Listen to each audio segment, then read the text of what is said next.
I promised you that I'd introduce you to a different way of learning skiing, and that's what we're going to make a start with. You will have been told in the past that there is this kind of turn and that kind of turn and the other kind of turn, and I'm going to show you a totally different approach to that. I'm a man who doesn't like basics.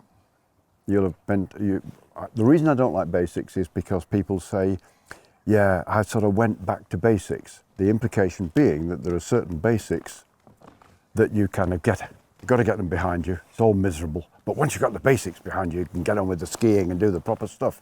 Well, I don't like that idea, because the good stuff you never have to leave behind. And I prefer to think of them as fundamentals.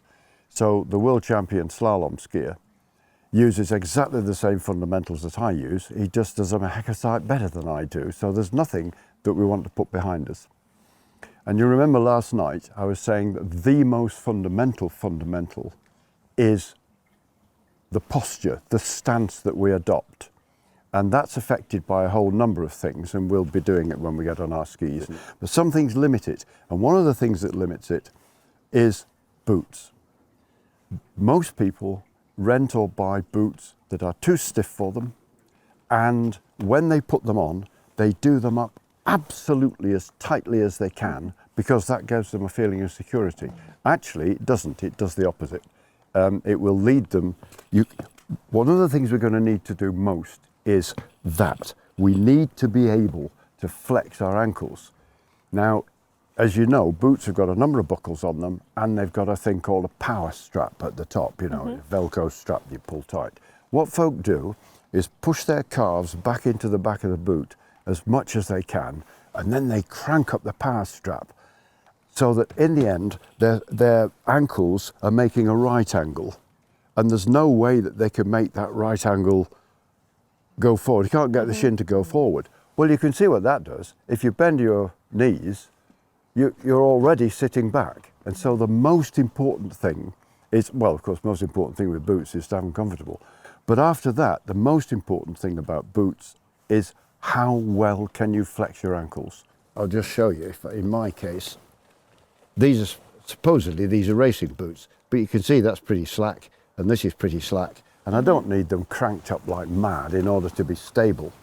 So I can do that. I can really get my shin to press forward into the front of the boot, and I'd like you to set your boots in the same way. If you can do it, if you find you can't, and you've not got the buckle on the end notch, then put it on the end notch.